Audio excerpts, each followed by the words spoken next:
आपण पाहतात आदर्श भारत 24 न्यूज। मुंबई येथे सुरू असलेल्या महाराष्ट्र विधिमंडळातील पावसाळी अधिवेशनात 15 जुलै 2025ला सावनेर कळमेश्वर क्षेत्राचे आमदार डॉक्टर आशिष देशमुख यांनी लक्षवेधी सूचनेद्वारे नागपूर कृषी उत्पन्न बाजार समिती कळमना नागपूरच्या APMC मंडीचा मुद्दा मांडला। कळमना APMC मंडीला राष्ट्रीय बाजार समितीचा दर्जा मिळावा आणि शेतकऱ्यांची होणारी लूट थांबवावी यासाठी आमदार आशिष देशमुख यांनी शेतकरी हितार्थ सरकारकडे ठोस मागणी केली। ही बाजार समिती केवळ विदर्भाची नव्हे तर संपूर्ण महाराष्ट्रासाठी एक महत्त्वाचा कृषी व्यापार केंद्रबिंदू आहे, त्यामुळे तिला राष्ट्रीय बाजार म्हणून अधिकृत मान्यता मिळणे गरजेचे आहे। कळमना मंडीला राष्ट्रीय दर्जा मिळाल्यास व्यापार खुला होईल आणि संपूर्ण विदर्भातील कृषी व्यवस्थेला चालना मिळेल। या कळमना APMC मंडीला राष्ट्रीय बाजार म्हणून घोषित कराल का, असा हा प्रश्न यावेळी उपस्थित केला।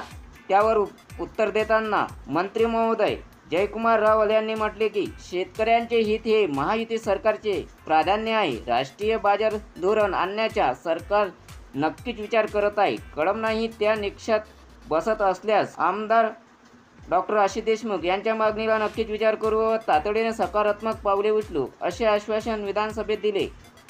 आदर्श भारत 24 न्यूज करता किशोर कर्वे, सावनेर, नागपूर। निलंबित देखील शेवटचा प्रश्न आशिष अध्यक्ष महोदय, सदर लक्षवेधी ही नागपूर कृषी उत्पन्न बाजार समिती म्हणजेच कळमना APMC संदर्भामध्ये आहे।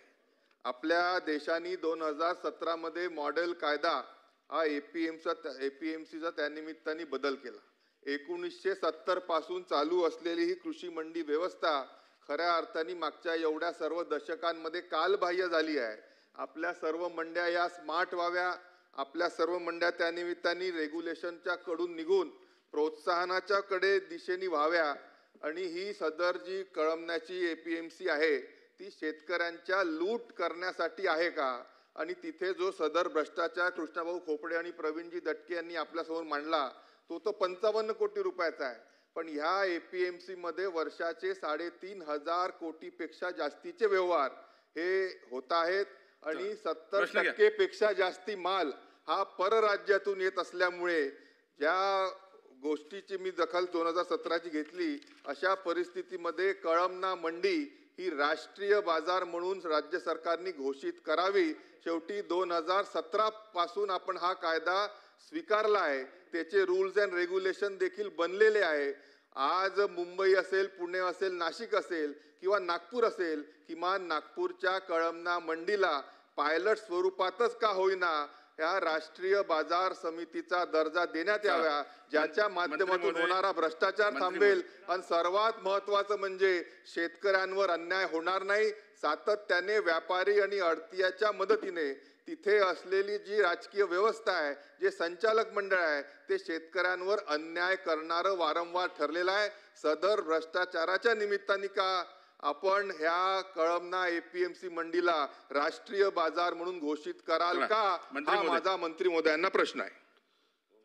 सभापती महोदय, शेतकरी हा महायुती सरकारचा केंद्रबिंदू आणि शेतकऱ्याचं हित हे सर्वात महत्त्वाचं आमच्यासाठी आहे आणि म्हणून पुढच्या काळामध्ये राष्ट्रीय बाजार हे धोरण आणण्याचं सरकारच्या विचाराधीन आहे। तसं धोरण झाल्यानंतर जर हे मार्केट त्या निकषामध्ये बसत असेल ते तपासून पाहू आणि तसं निकषामध्ये बसत असेल आणि साऱ्यांची मान्यता असेल तर तशी कारवाई करण्यात पुढे जाऊया। ताज्या बातम्या आणि घडामोडीसाठी पाहत राहा आदर्श भारत 24 न्यूज। चॅनलला लाईक, शेअर आणि सबस्क्राईब करा।